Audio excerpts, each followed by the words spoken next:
আপনি 21শে জানুয়ারি Indian secular ফ্রন্টের উদ্যোগে কলকাতা শহীদ মিনার ময়দানে অধিকারের মহাসমাবেশে যাবেন, না আপনার হিয়ারিং এর ডাক পড়েছে ব্লকে যাবেন?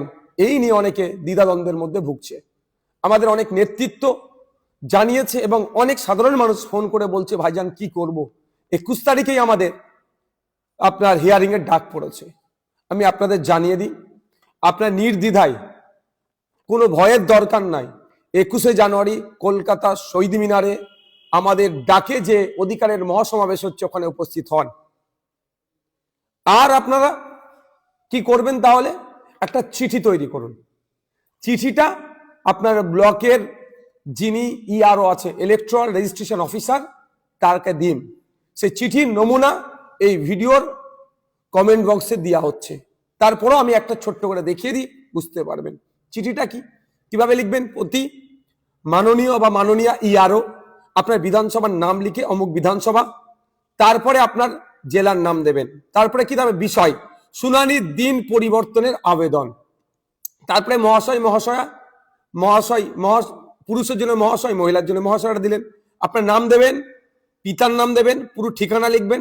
তারপরে আপনাকে যে নোটিশটা গিয়েছে, নোটিশটা ধরে বাম দিকের মাথায় এমন জায়গায় নোটিশে লেখা আছে, নোটিশ নাম্বার দেওয়া আছে, ওই নোটিশ নাম্বারটা বসালেন। তারপরে কি লিখবেন, আপনার পক্ষ থেকে 21শে জানুয়ারি 2026 আপনার দপ্তরে এসআইআর বিষয়ে, এই যে গ্যাপটা, এসআইআর এর যে কি কারণ আপনাকে নোটিশ ইস্যু করেছে, যে কারণটা আছে সেটা উল্লেখ করবেন। উল্লেখ করার পরে শুনানির জন্য নোটিশ পেয়েছেন, আপনাকে বিশেষভাবে অনুরোধ করছি, 21শে জানুয়ারি 2026 বুধবার অনেক আগে থেকেই আমার একটি গুরুত্বপূর্ণ অন্যত্র প্রোগ্রাম রয়েছে। আপনি এখানে যা কিছু লিখতে পারেন, যা কিছু মিনস যে আমার একটা বিশেষ কাজ আছে, আগে থেকেই ছিল বা এখন ডিসাইড হয়ে গেছে, গুরুত্বপূর্ণ কাজ আছে, যে কাজটার জন্য যে আপনি তারপরে কি লিখছেন, আচ্ছা এই দিনটার পরিবর্তন করা হোক, নতুন একটি দিন দেওয়া হোক, যে দিনে আমি সশরীরে উপস্থিত থেকে এই হিয়ারিং বা শুনানিতে অ্যাটেন্ড করব। তারপরে ধন্যবাদ সহ আপনার সই করে দিলেন তলায়, যেদিনকে অর্থাৎ সোমবারই আশা করব, সোমবার কি মঙ্গলবার খুব বেশি হলে টার্গেট করবেন, জমা দেবেন, তারিখটা উল্লেখ করে দেবেন। দুটো কপি হবে, একটা ইআরও স্যার বা ম্যাডাম নিয়ে নেবেন, আর একটা আপনার কাছে থাকবে রিসিভ কপিটা। আপনি আসুন কলকাতায় আগামী 21শে জানুয়ারি কলকাতায় বেলা 11টার সময় শহীদ মিনার ময়দানে আসুন, আপনার আমার অধিকার বুঝে নিতে।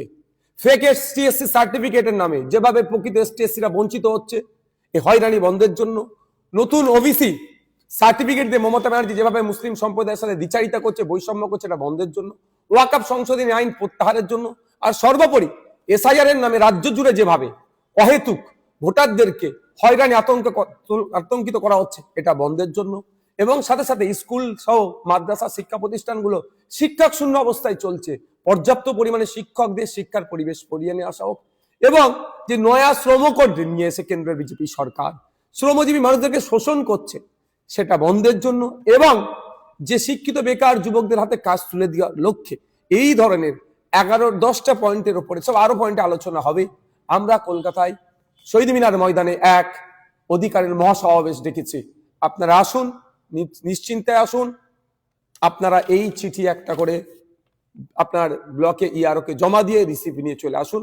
কারণ আমি তাও বলছি, গতকালকে election commission of India West বেঙ্গলের সিইও স্যারের সাথে দেখা করতে গিয়েছিলাম। বিভিন্ন বিষয়ে আলোচনা হতে হতে ভার্বালি আমি এটা বলেছিলাম যে এই পরিস্থিতি, এটা কাকতালীয় কি ইচ্ছাকৃত ভাবে আমি সেটা বলতে পারছি না, কিন্তু ব্যাপক জায়গায় 21 তারিখে নোটিশ ইস্যু করা হয়েছে।